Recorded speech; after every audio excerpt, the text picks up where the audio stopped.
Part 1. It started with a knock.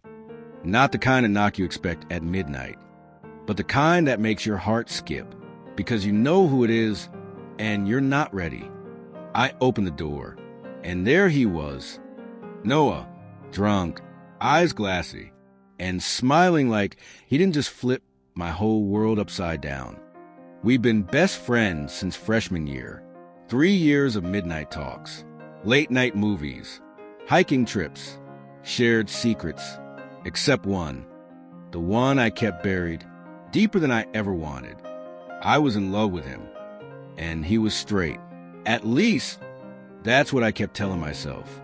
Ili, he slurred, dragging out my name like it was his favorite song.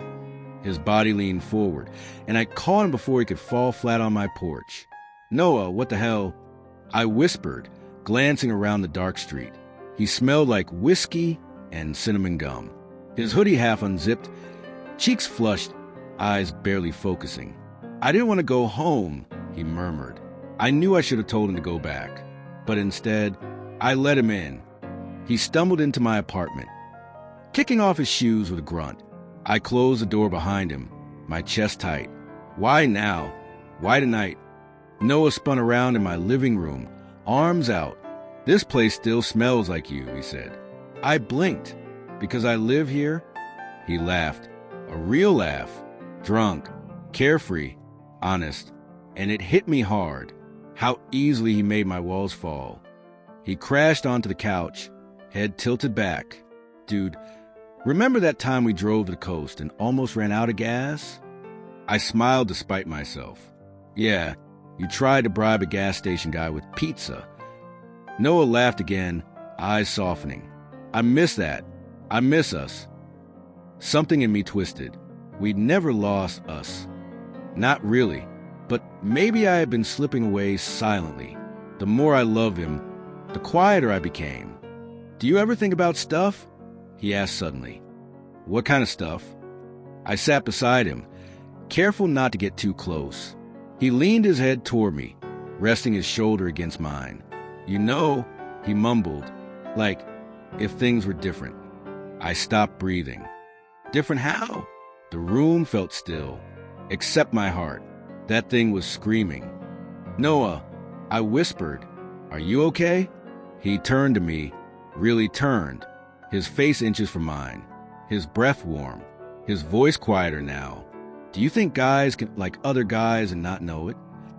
I couldn't move, not because I didn't know the answer, but because I never thought he'd be the one asking me. I nodded slowly. Yeah, I think it happens.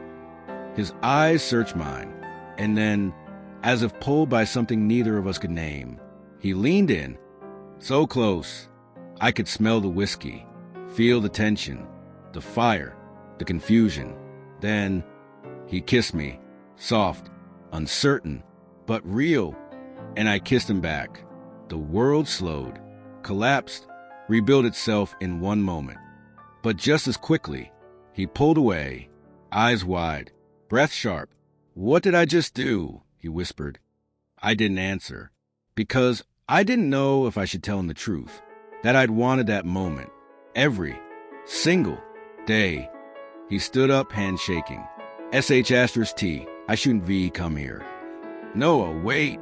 But he was already grabbing his jacket, already heading for the door, already leaving. Again, he turned back for half a second, eyes glossy, lost. Then he was gone. I stood there, still tasting him on my lips, still holding the silence he left behind, still wondering, did that kiss mean something to him? Or was I just a drunken mistake? Soft emotional music builds. That night changed everything, but not in the way I thought, because the next morning, he texted me for words that froze me in place. We need to talk. If you've ever loved someone who swore they were straight, and they subtly blurred the line, you're not alone. Stick around, because this story is only just beginning. Subscribe if you haven't yet. Next parts is where things get messy and real. See you there. I stared at it for 10 minutes. No reply, no typing dots, just silence. I kept hearing his voice in my head, slurred, shaky. Do you think guys can like other guys and not know it? And then the kiss. God, the kiss. I wasn't sure if it meant something to him, but it had wrecked me. It wasn't just a kiss. It was a door I'd sealed shut years ago, ripped off the hinges in one drunken moment. And now he wanted to talk? What did that even mean? No, I hadn't texted anything else. No, sorry. No, are you okay? Nothing. Just, we need to talk. At 7:18 a.m., like I could sleep after that. By noon, I still hadn't replied. Every draft, my response sounded wrong. Okay, about what? Was it real? I deleted them all. Finally, I typed, when? He replied 2 minutes later. Tonight, your place. 8. The whole day dragged. I cleaned my apartment 3 times. I couldn't eat. I couldn't think. I kept replaying the way he looked at me, like he was searching for something he'd never admitted out loud. Was this going to be an apology? A confession? A regret? Or worse, a goodbye? At 7:55, I heard the knock. Same rhythm as the night before.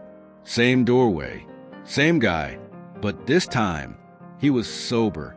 Noah, I said, stepping aside. He walked in, slowly, his hands jammed in his hoodie pockets, his face unreadable. He stood in the center of the room and turned to me. I don't know where to start. Try the truth. He exhaled, long and slow, then sat down on the couch. I don't remember everything, he began, but I remember the kiss. My throat tightened. I shouldn't have done that. Why? I interrupted. Because it was me, or because you liked it? His eyes met mine. There was something in them.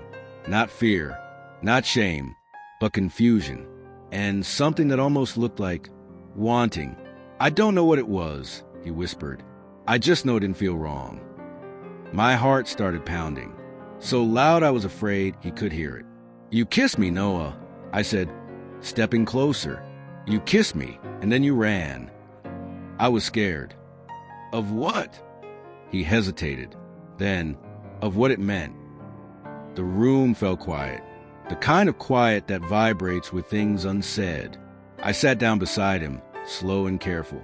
Tell me the truth, I said. No filters. No jokes. Just you. Noah stared at the floor. Then quietly, I've never kissed a guy before, but it didn't feel weird. It felt safe. My chest ached. He didn't say it felt right, or romantic, or like a spark. He said safe. But maybe for someone like Noah, safe was a beginning. I don't know who I am anymore, he admitted. I always thought I was straight. I dated girls. I liked girls.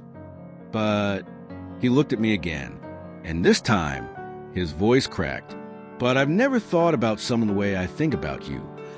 I didn't realize I was crying until a tear hit my shirt. His face changed the moment he saw it. Lie. He reached for my hand, held it between his. Warm, familiar, shaky. I'm not saying I'm ready for anything. I don't even know what this is. But I know I don't want to lose you. My voice was barely a whisper. You think you can stay in my life after kissing me like that and not expect things to change? His grip tightened. No, he said. I expect everything to change. We just sat there, hands intertwined. No answers, no labels, just two people on the edge of something terrifyingly real. I don't know what tonight was. A beginning? A breakdown? A maybe? But I knew one thing for sure. That kiss was a mistake. And neither was this moment. Because when the person you've loved in silence finally meets you halfway, you don't ask why. You just hold on. But holding on doesn't mean the world around you won't try to pull it apart. And in Knack's part, we find out exactly what happens when secrets don't stay secret. We didn't speak much after that.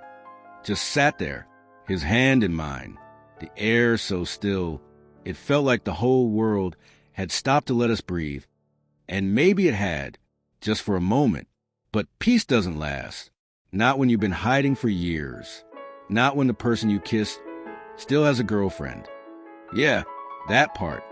Her name was Jenna, and she had no idea. No clue Noah had kissed me. No clue we were unraveling something behind her back. And honestly, neither did I, because the truth is, I didn't know if we were building something or ruining everything. 2 days passed. We didn't talk. No texts, no late-night knocks. Just silence. Until Friday afternoon. I was walking back from class when I saw him leaning against the hood of his car in the parking lot, waiting. For me, he looked nervous, eyes darting, fingers tapping the hood, like a guy about to confess to a crime he wasn't sure he committed. "Hey," he said as I approached. I gave a small nod. "Hey." "You busy?" I shrugged, just heading home. He opened the passenger door. "Want to drive?" I hesitated, but my feet moved before I could think. I slid into the car, heart thudding. We drove in silence for a while. Windows down, wind cutting through tension. Noah stared straight ahead. "I broke up with Jenna," he finally said. It hit me harder than I expected. Not joy, not relief, just pressure, like something had shifted that couldn't be undone.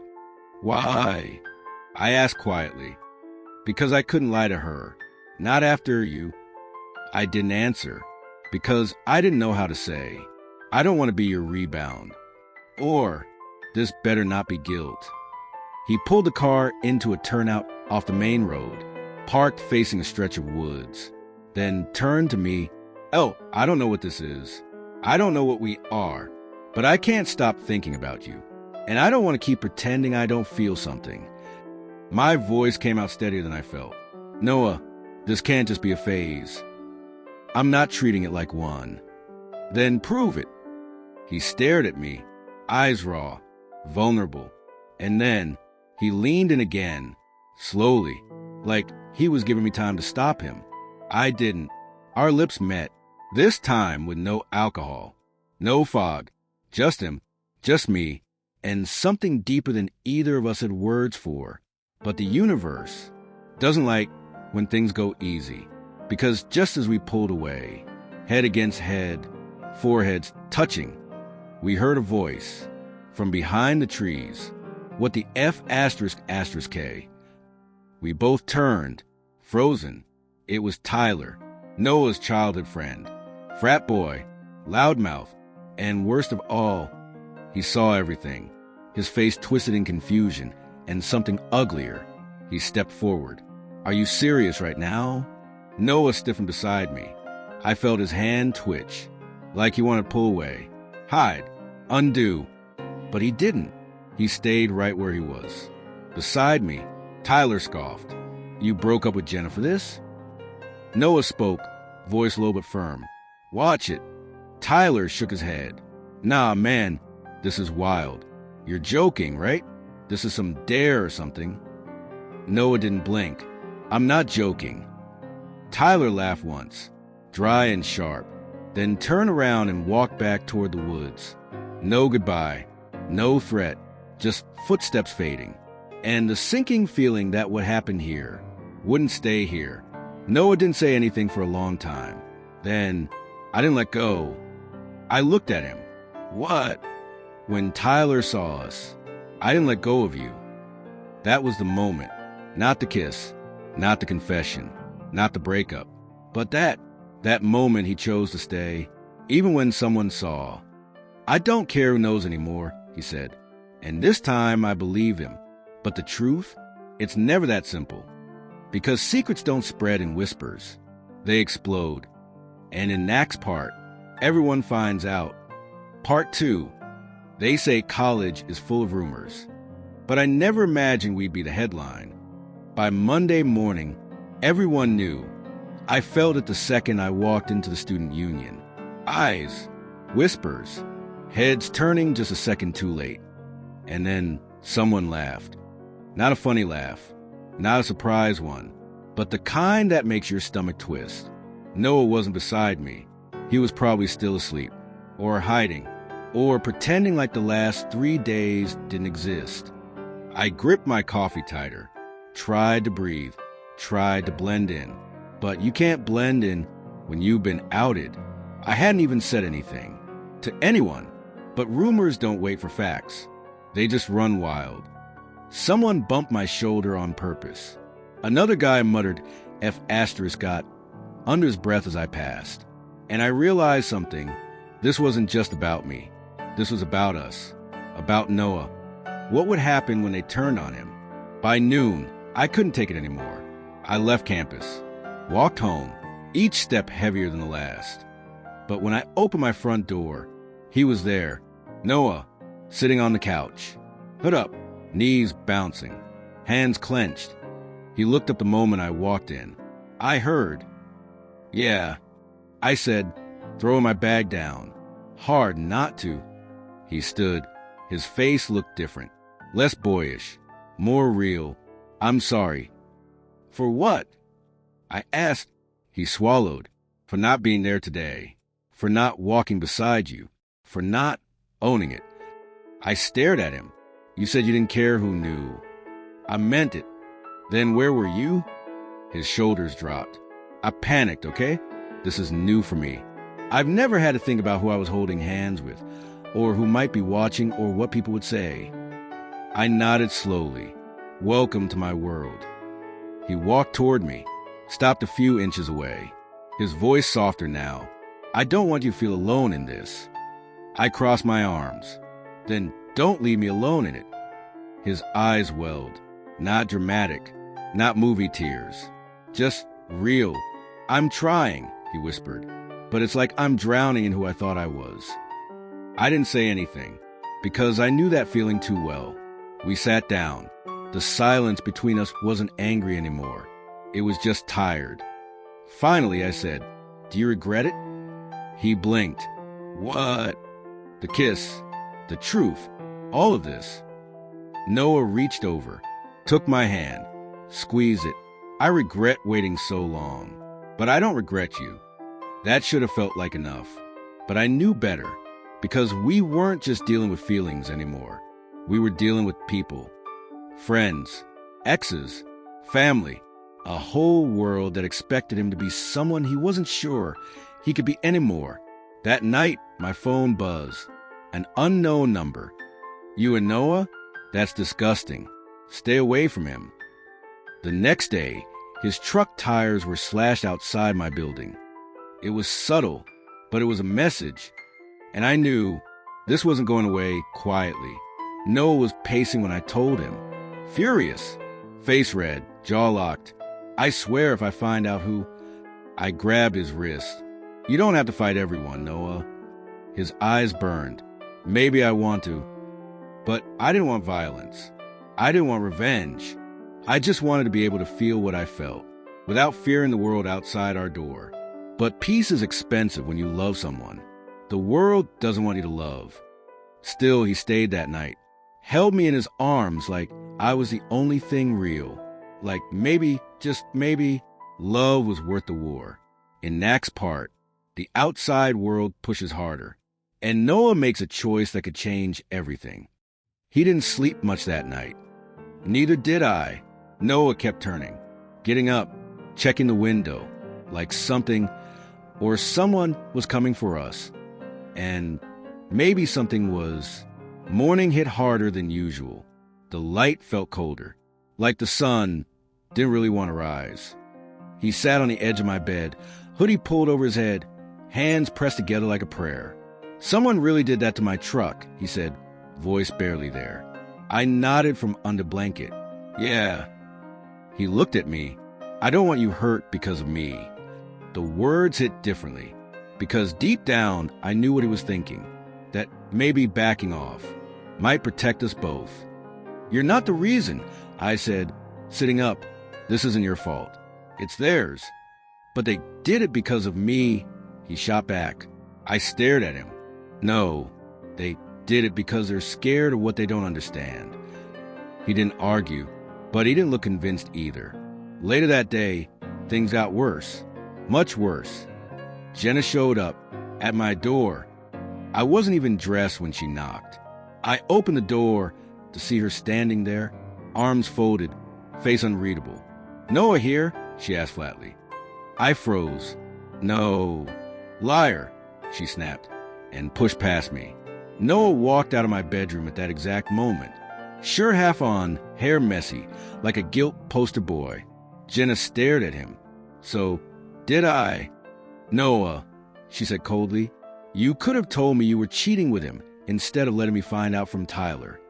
Noah's face drained of color. It wasn't like that. She scoffed. You kissed him while we were still together. What would you call it? He tried to speak, then stopped, and I realized he had no words, because maybe it was like that. I stepped forward. Jenna, look. He's been confused. He didn't plan for this to happen. Oh, don't defend him, Eli, she snapped. You don't get to be the noble secret. You both lied. Her eyes started to tear, but she wiped them fast. I don't care what you two are now, but I lost someone I thought I knew, so don't act like you're innocent either. And then she walked out, slamming the door behind her. Noah sat on the couch, shoulders heavy. I never meant to hurt her. I know, I said, but I did, he whispered, and that's on me. Silence fell, heavy, dense, unforgiving. Later that night, I found him outside, alone, smoking a cigarette he didn't even seem to want. He didn't look at me when I stepped beside him. I think I need to say something, he murmured. Like to her? He shook his head. To everyone.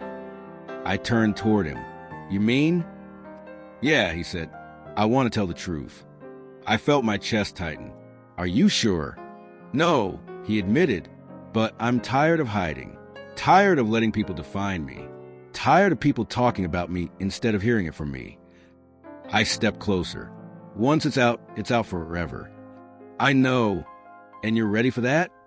He took a long drag of the cigarette, then dropped it, crushed it beneath his heel. I don't know if I'm ready, but I'm done being scared. The next morning, he posted it. On his Instagram, a photo of us, nothing flashy. Just him and me, sitting by the lake from last summer. No kisses, no hand-holding, just us. The caption? Sometimes what you thought you knew wasn't the whole truth, and that's okay. I'm not sure what this is yet, but I know it's real, and I'm not hiding anymore. The likes came fast. So did the comments. Some kind, some cruel, some confused. But the one that stuck with me most was from his older brother. Proud of you. For real. Noah showed it to me with trembling hands. I didn't think he'd be okay with it. I looked at him, really looked, at the way his eyes softened, at the way his shoulders sat just a little lighter, at the way he finally looked free. But freedom comes with fallout. And in Nack's part, we find out who stands with him and who turns away. Coming out quietly is hard, but coming out loud, that's a whole different kind of storm. After Noah posted that photo, the world didn't end, but something did shift. Some people didn't say a word. They just stopped talking to him. No texts, no calls, no invites, like silence was punishment. Others weren't so quiet. Tyler reposted it to his story with the caption, "Guess you never really know someone." Subtle shade, but everyone knew what it meant. Noah took it in stride, or at least he pretended to. He still smiled, still came over, still held my hand when no one was looking. But I could tell something inside him was shrinking. He started going quiet again, sleeping more, checking his phone less, faking laughs that didn't touch his eyes. It was like he finally told the truth, and the silence afterward was louder than a lie ever was. One night, he sat on my kitchen counter, barefoot, wearing my hoodie, eating dry cereal straight from the box. Why is it, he said slowly, that when you finally figure out who you are, everyone else makes you question it all over again? I walked over and stood between his legs, rested my hands on his thighs. Because people are scared of anything real, I whispered, and nothing's more real than someone being honest about who they are. He nodded but didn't smile. The next day, we found out he'd been dropped from a group project. Miscommunication, they claimed, but we both knew. And a week later, he got benched from his intramural soccer team. Coach didn't explain, just said they were switching up the lineup. I watched him take hit after hit, and it killed me because I was the only one he was really being strong for. But who was holding him together? That Friday, he came to my place late, eyes red, voice quiet. My mom saw the post. He said, I froze, and she told me she loves me, he said. I exhaled, relieved, but she also asked if this was just a phase. There was again that word, phase, like his feelings had an expiration date. I pulled him into me, held him tighter than I ever had. I'm not a phase, I said. I know, he whispered into my chest, but it still hurt. I wanted to take it all away. The pressure, the weight, the eyes, the judgment, but I couldn't. All I could do was stay. A few days later, he asked if we could go for a drive. Just us, he said, somewhere quiet. So we drove, miles outside the city, past the farms, into the trees. He parked near an old trail and pulled a folded note from his jacket. I wrote this the night after I kissed you, he said. I didn't know if I'd ever show you. He handed it to me. I unfolded the paper. His handwriting, messy, raw, real. I don't know what this is. I don't know what I am. But I know that when I kissed you, the world went quiet. And I've never felt peace like that. I'm scared. I'm confused. But I'm not sorry. Because you felt like home.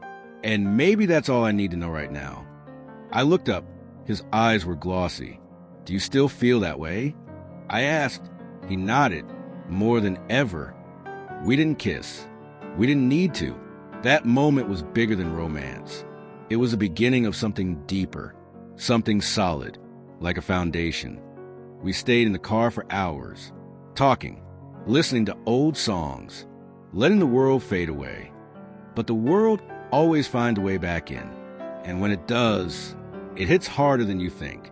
Because in Knack's part, something happens that forces Noah to choose between protecting us or protecting himself.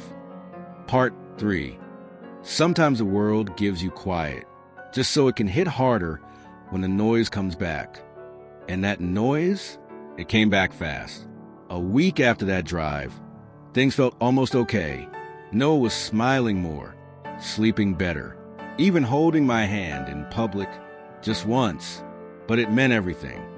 I started to believe maybe we'd get through this. Maybe people had moved on. Then we got invited to a party, a small one, off campus, just a few familiar faces. Noah hesitated. You sure we should go? I nodded. Only if you're sure. He smiled, nervous but brave. I want to stop hiding. The party started simple. Music low, lights soft, people laughing, talking, drinking. We stuck together at first, sat side by side on a couch, passing glances, quick smiles. He reached for my hand under the blanket draped across our laps. And when he held it, I swear the room faded. But not everyone faded with it. Tyler was there. He didn't say anything at first, just kept watching, lingering glances, like he was waiting for something. And then, when Noah stood to grab drinks, Tyler followed. I stayed seated, trying not to panic, trying not to assume. But minutes passed, then 5, then 10. Noah didn't come back. I found him out back, standing stiff near the shed, Tyler in his face. I caught the tail end of the conversation. People are talking, man, you're messing up your life for what? For him. Noah's jaw clenched. I'm not messing anything up. Tyler laughed bitterly. You're throwing away everything. For what, Noah? A phase? A rumor? You're not even gay, dude. I stepped forward. Noah. He turned, his face flushed, embarrassed, caught between two worlds. Tyler looked at me, then back at him. You can still fix this, bro. Just tell people it's not serious. That was a joke or some stupid college thing. Silence. Long. Tense. Sharp. Then Noah finally said, voice low, barely audible, I'm not lying about this. Tyler blinked. What? Noah's eyes were on me now. Firm. Clear. I'm not hiding. Not from you. Not from anyone. It should have felt like a victory. But what Tyler did next made the blood in my veins freeze. He pulled out his phone. "No need to hide then," he said. And hit record. Noah Carter, Tyler said into the camera. Proud boyfriend of... Stop, Noah warned. His little roommate boyfriend. Tyler smirked, waving the phone around. I stepped between them. "Delete it." Tyler scoffed. "Relax. People have a right to know who they're dealing with." Noah reached forward, snatched the phone, and threw it across the yard. It shattered. Gasps from the porch. People watching now. Tyler lunged. Noah shoved him back. "Don't touch him," he barked, louder than I'd ever heard his voice. Someone yelled, "What the hell's going on?" Others pulled them apart. But the damage was already done. We left the party in silence. No one chased us. No one stopped us. Just more eyes, more judgment, more whispers. At my apartment, Noah sat down on the floor, back against the door, breathing hard. His hands were shaking. "I'm sorry," he whispered. "I didn't mean for any of that to happen." I kneeled in front of him. "You stood up for us," I said. "That matters." His eyes met mine. "But what if it gets worse?" I leaned in, held his face in my hands. Then we faced it together. And right there, on the floor of my apartment, Noah kissed me. No rush, no fear, no regret, just real. But when he pulled away, his phone buzzed. A text from a number he knew too well. His dad. "Call me. Now." In Knack's part, family gets involved. And what Noah's father says might just break him. Noah stared at the message like it was a loaded gun. "Call me. Now." Just 4 words, but they carried years of pressure, expectation, fear. His dad wasn't the kind of man who used emojis, or exclamation marks, or kindness. When he said now, he meant now. "I have to call him," Noah whispered. His voice was thin, like it might crack under its own weight. I nodded slowly. "I'll stay right here." He got up, walked to the far end of the room, and dialed. Put it on speaker, without saying a word. The phone rang once, twice. Then, about time, his dad's voice snapped through the line. No greeting, just disappointment wrapped in authority. Noah cleared his throat. "Hey, Dad, you want to tell me why I just got a text from your aunt with that picture?" Noah stayed quiet, so I stepped closer, barely breathing. "You embarrass the family," his dad continued.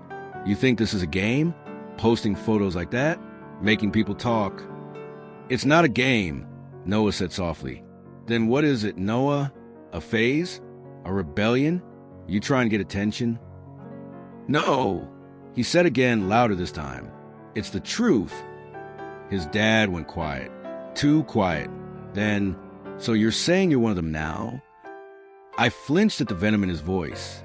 Like them was some disease. Noah's voice wavered. "I'm saying I like someone, and I'm not going to be ashamed of it." The pause that followed was long enough to break something in both of us. Then, "You're still my son," his dad said. "But this is a damn disappointment." Noah shut his eyes. "You raised me to be honest," he said quietly. "And this is me being honest." "You think this makes you strong?" his dad snapped. "Parading around on the internet? Kissing some boy in front of everyone." I stepped forward then, close enough that Noah could feel me behind him, but he didn't turn around. "What's his name?" his dad asked bitterly. "The guy, what's his name?" Noah hesitated, then said it like it mattered, like it meant something. "Eli." The other end of the line went dead silent. Then, "Well, tell Eli he's not welcome in my house." The line clicked, disconnected, just like that. Noah stood there, phone still in his hand, chest rising and falling like he couldn't catch his breath. I walked up, placed my hand on his shoulder. He turned slowly, eyes glassy, but no tears fell. "I knew it would happen," he whispered. "I just didn't think it'd feel like this." We sat on the couch in silence. The kind of silence that doesn't ask questions, that doesn't need words. I want to say so many things. That it wasn't his fault. That love isn't shameful. That parents don't always get it right. But I knew none of those words would fix the crack in his chest. So I stayed, let him lean against me, let his head rest on my shoulder, let him be small, let him feel it. Because sometimes you don't need someone to fix you. You just need them not to leave. He didn't say much the rest of the night. Just lay in my bed with his back against my chest, my arm wrapped around him, his hand holding mine like he was scared I'd disappear too. At 3:12 a.m., I felt him whisper against the dark, "I don't want to go home for break." I kissed the back of his neck. "Then don't. Stay here. With me." He nodded, barely moving, and I knew what that meant. We weren't just dating. We weren't just a story. We were becoming each other's safe place. But peace never lasts too long, because in Knack's part, someone from Noah's past shows up and drags the truth into the open in the worst way. The days after that call were quiet. Not peaceful, just heavy, like the air was filled with things Noah wasn't ready to say out loud. He stayed at my place most nights, his toothbrush next to mine, his shoes by the door, his hoodie on the back of my desk chair. It felt like we were building a life between the cracks, one no one else could see, or ruin. But the past has a way of kicking down the door, especially when you start to feel safe. It was a Thursday, cloudy, cold, the kind of day where everything feels slower than usual. We were on campus. Noah had finally started coming back to classes, still low profile, but braver. We were walking across the quad when we heard it, someone shouting his name, "Noah." We both turned, and my heart dropped. It was Jace, Noah's ex-best friend, the guy he used to be inseparable with before all this started, the one who ghosted him the moment rumors began. He was marching straight toward us, face tight, jaw locked, phone in hand. "I told you to delete that post," he barked. Noah blinked. "What? You think this is funny? Making the team look bad? Making me look bad. What are you talking about?" Noah asked, confused. Jace held up his phone. Someone had edited the photo from Noah's Instagram, turned it into a meme, added slurs, spread it everywhere. Noah's face fell. "I didn't make that." "But it started with you," Jace shouted. "You brought this on yourself. People are dragging all of us now. We're getting mocked in group chats. Our team thread is a war zone." I stepped in. "This isn't his fault. You don't get to dump your shame on him." Jace turned to me, eyes full of something meaner than anger. "You think you're helping him? You ruined him. He had everything before you showed up." That was the moment, the one where I saw Noah's shoulders stiffen, not in fear, but in something colder, resolve. "I didn't lose everything," he said quietly. "I just lost the people who never saw me for who I really am." Jace laughed, mocking, sharp. "You think anyone cares about that here? You're not special. You're not brave. You're just confused." Noah stepped forward, voice calm but cutting. "I might be confused sometimes, but I'm not a coward." "And you?" He tilted his head. "You're terrified because you know this is bigger than you, and you don't get to control the story anymore." People were watching now, listening, phones out, but Noah didn't flinch. "I won't be your secret," he said, "to anyone." Jay scoffed, looked around, and walked away, shaking his head like we were the problem. But I saw it right before he turned, a flicker of something in his eyes. Guilt, maybe even fear. After he left, Noah just stood there. I walked up beside him. "You okay?" He exhaled. "Honestly? No, but I'm done pretending I am." That night, we sat on the roof of my building, wrapped in a blanket, city lights flickering below us. Noah rested his head on my shoulder. "You think it's always going to be this hard?" I didn't answer right away. Then, maybe not always, but even if it is, I'd rather go through hard things with you than easy things with anyone else. He turned to look at me, eyes glassy but alive. "I love you," he said. It was the first time either of us had said it out loud. And hearing it from him, after everything, felt like breathing in for the first time. "I love you too," I whispered. And in that moment, nothing else mattered. Not Jace, not the memes, not the slurs or whispers or broken family ties. Just us, two boys, figuring it out together. But love doesn't erase pain. And the next time Noah checks his phone, he'll read a message that threatens to pull him away from me for good. Because in Knack's part, Noah gets an offer that could change everything. Part 4. Some messages feel like they arrive with a weight already attached. No ding, no vibration, just impact. The next morning, Noah stared at his phone like it was lying to him. Then he handed it to me without a word. It was an email from a sports development recruiter. Subject line: opportunity to transfer, full scholarship option available. He'd been offered a spot at a university across the country. A clean slate, better program, more exposure. "It's a big deal," he said. I didn't even apply. Coach must have passed my name along. I stayed quiet because I could feel it already, the distance forming in his voice. "You should go," I said, even though every part of me was screaming, "Please don't." He looked up confused. "What?" "I mean, it's your dream, right? You've worked for this." He shook his head, brows furrowed. "But we just got here. You and me, we're not even done figuring this out." I nodded.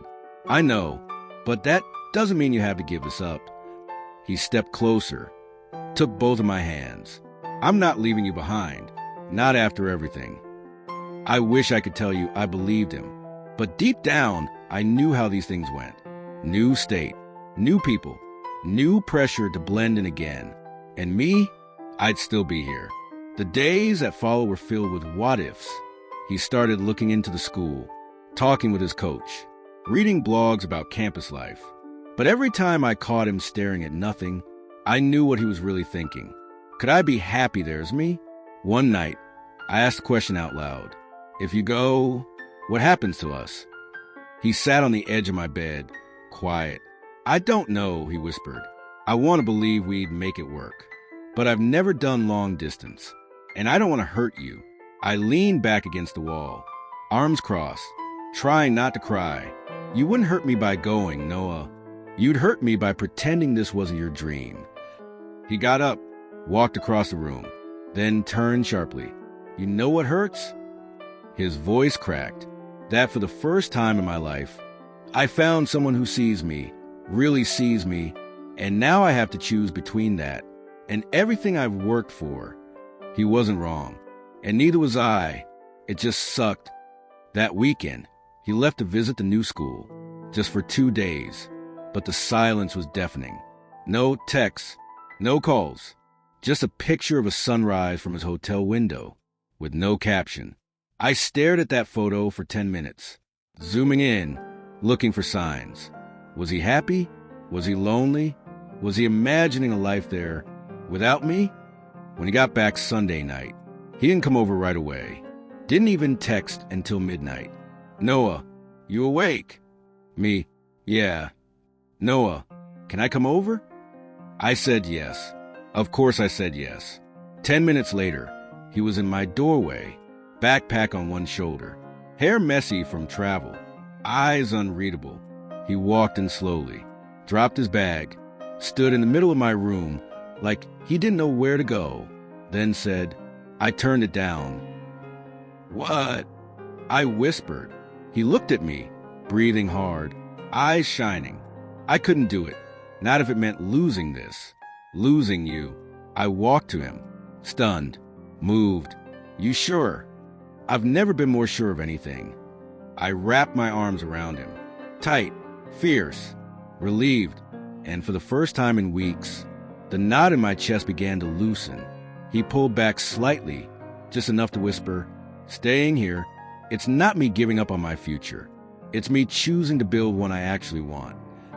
That night, we lay in bed like everything was new again, like the storm had passed. Even if we both knew more rain could still come. But for now, we were dry, We were warm. We were us. But the world doesn't forget that fast. Because in Knack's part, Noah's dad shows up, in person, and he's not here to talk. There's a certain kind of knock. That doesn't wait to be invited. A demand, not a request. And that's how it started Sunday afternoon. 3 hard knocks on my apartment door. Noah was in the shower, music playing low. He hadn't even toweled off yet. So I opened it. And there he was, Noah's father. Tall, serious, dressed like someone who came straight from church to start a war. "Is he here?" he said. No greeting, no warmth. I didn't answer right away. Just stood there, blocking the door, trying to slow my own heartbeat. "He's busy." I finally said, "He didn't know you were coming." His jaw tightened. Of course he didn't. He doesn't call back, doesn't reply. Then I find out he turned down the transfer offer. You think I'm just going to sit there and do nothing? I stepped outside, pulling the door half closed behind me. "With all due respect, sir, he's an adult. He made a choice that's right for him." His eyes narrowed. At whose suggestion? I blinked. "What?" He leaned in slightly, voice dropping. This whole relationship, you're pulling him off track." Before I could speak again, the door behind me opened. Noah stepped out, still damp, hair dripping onto his collar, expression unreadable. "Dad." His father's face changed, like he was trying to soften it, but couldn't quite make it real. "Noah, we need to talk." "I think we're doing that now." "No," his dad said. "Alone." Noah crossed his arms. "I don't want to talk alone." His father's eyes flashed with frustration. "Son, this isn't you. You're not this. Whatever this boy has made you believe." "Stop," Noah said firmly, voice like steel. "I believe a lot of things in my life. Because I thought that's what you wanted. Because I thought it'd make you proud." He stepped forward, bare feet against the concrete. "But this, loving someone without fear, this is the first thing that's ever felt like mine." His father blinked. "Don't confuse rebellion with love." Noah laughed, but it wasn't funny. You know what rebellion looks like? It's spending years pretending to be someone you're not, just so your dad will say he's proud of you. Silence. Just silence. "I'm not asking you to agree with me," Noah continued, voice calmer now. "But I am asking you to respect that this is who I am. And if you can't do that, then maybe you don't know me as well as you think." His dad looked at him, really looked, and for 1 second, I thought he might say something kind, something healing. But instead, he shook his head. "You'll regret this someday." Then turned, walked down the steps, got in his car, and drove away. Noah didn't move, didn't speak, just stared down the road. Long after the car disappeared, I touched his shoulder. "You okay?" He nodded, then said something I didn't expect. I thought that would break me, but it didn't. He turned to me, eyes soft. "I think I'm finally free." That night, we stayed in. No music, no noise, just us, 2 boys on the floor, passing a bag of chips back and forth, laughing over nothing. And for the first time in weeks, Noah looked like he'd put something down he never needed to carry in the first place. But freedom always leaves a space behind. And in Knack's part, Noah tries to reconnect with someone he lost along the way. But not everyone is ready to forgive. Awes 3 seconds. Sometimes, after everything breaks, you start trying to put the pieces back together. Even the ones you swore you'd never touch again. Noah had changed, not on the outside, but in the way he carried himself. Straighter spine, clearer eyes, less apologizing for just being. But there was one thing still unfinished, and it lived in the back of his mind, like an unanswered question. Her name was Jenna. He hadn't spoken to her since that awful day, since she showed up at my door, found him in my hoodie, and walked away with fire in her eyes. She deserves more than silence, he told me. I ended things without giving her closure, and I wouldn't have gotten here without her. I nodded, because he was right, even if it was complicated, even if it might hurt. So he messaged her. Short, simple, I know I'm the last person you want to hear from, but I like to talk. In person. No pressure. Hours passed. No reply. Then, finally, fine. Tomorrow, 5 p.m. Same place we used to go after class. The cafe was small, tucked behind the art building. All mismatched chairs and soft lighting. The kind of place where nothing loud could survive for long. I waited outside. He didn't want me there for the conversation, just close enough in case it went wrong. He went in alone, heart pounding, sweat at the base of his neck.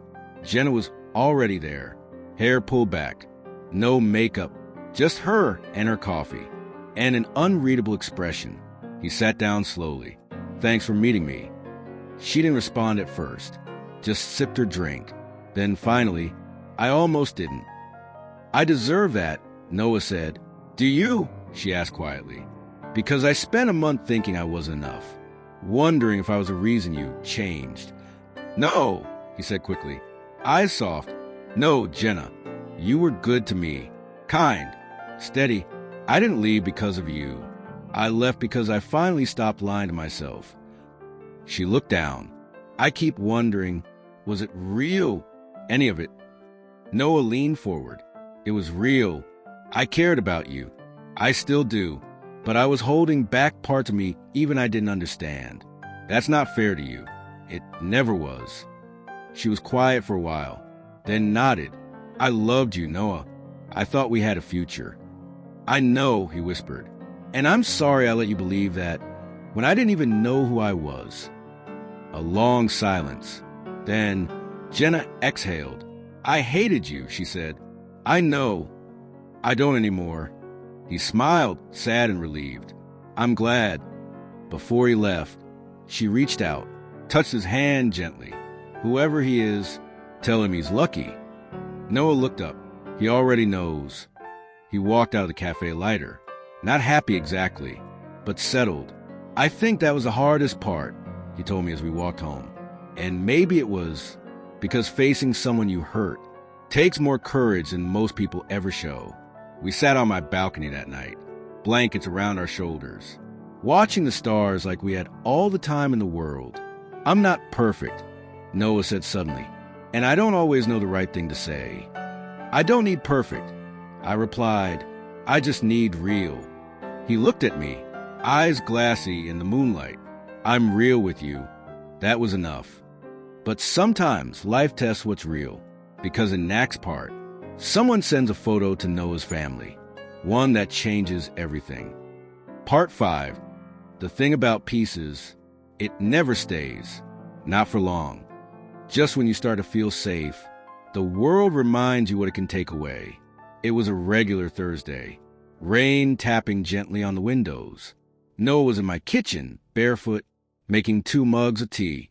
He was humming, that soft, out-of-tune kind of hum you only do when your heart is full, and you don't realize someone's listening.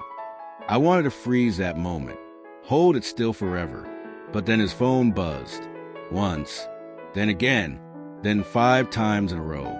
He walked over, drying his hands on a towel, picked up the phone, unlocked it, and I watched as all the color drained from his face. He sat down, stared at the screen, didn't speak. Noah, I asked gently. He turned the phone toward me.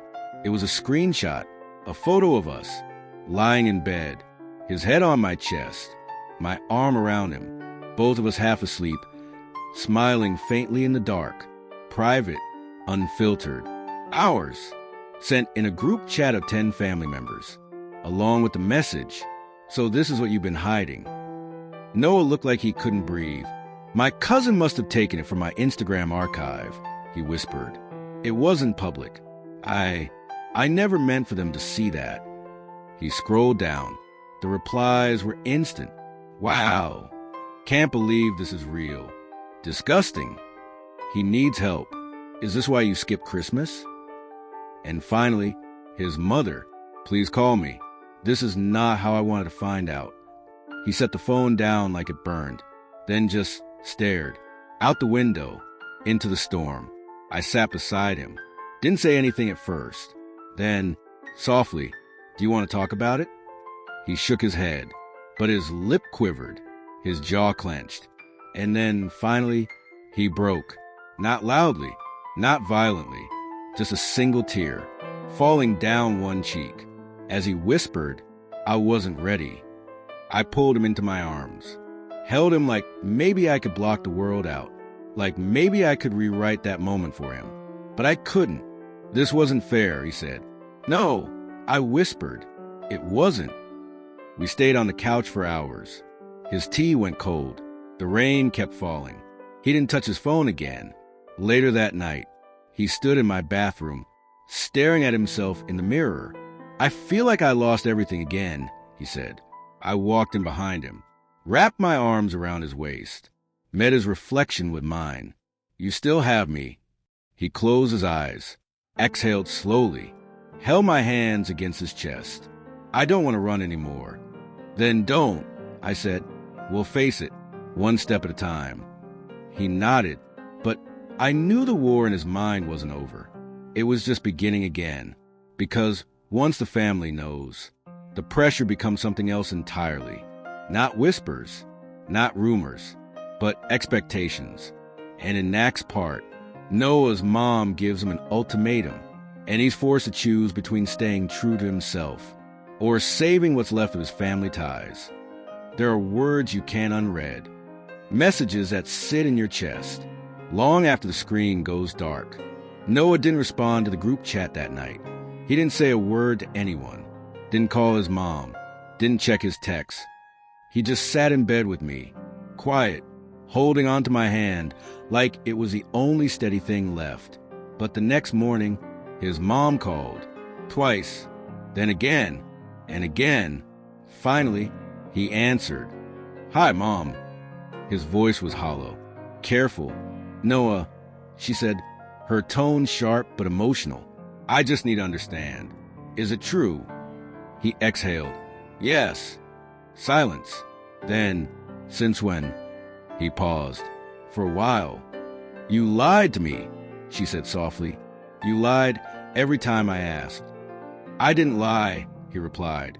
"I just wasn't ready to tell you. That's not the same." She sighed. Long. Heavy. "I raised you better than this, Noah." He froze. Frowned. "Better than what?" "Better than putting your business online like that. Better than throwing your life away for a boy." I heard it through the speaker, and my stomach twisted. "You don't know him," Noah said, voice rising. "He's not a phase. He's not a fling. He's someone I love." His mom didn't reply right away. Then, "Noah, your uncle saw that photo. Your grandfather, too. People are calling me. They're asking questions I can't answer." "I'm not your secret," Noah said, quietly but clearly. "I'm not your shame." Another pause. Then came the words. That sucked all the air out of the room.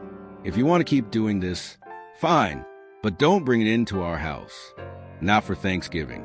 Not for Christmas. Not around your sister. Or your cousins. You do what you want, but don't expect the rest of us to pretend this is normal." Noah blinked, like he couldn't believe it, like hearing it out loud made it real in a way nothing else had. "You're telling me if I want to come home, I have to not be me?" His mother's voice cracked. "I'm asking you to think about the bigger picture, about how this looks, what it means for your future." He swallowed hard, looked at me across the room. I could see the break happening in his chest. "Mom," he said softly, "if coming home means erasing who I am, then I guess I'm already gone." And he hung up. The silence afterward was unbearable. No shaking, no yelling, just quiet heartbreak. I walked to him slowly, sat beside him, waited. Then finally, he whispered, "She always said she'd love me no matter what." I guess there was an asterisk. I pulled him into me. His body curled against mine, and I felt the kind of grief that doesn't scream. It just sits in your bones. We didn't go to class that day. Didn't move much at all. Just two boys, on a couch, in a world that didn't feel so kind anymore. But something did shift that night. Not in her, not in the world, in him. Because by morning, Noah started packing a bag. "Where are you going?" I asked carefully. He looked up, eyes steady. Home, he said, but not to beg for space at their table. He zipped the bag shut. I'm going to show them who I am, and if they can't handle it, I'll make peace with that.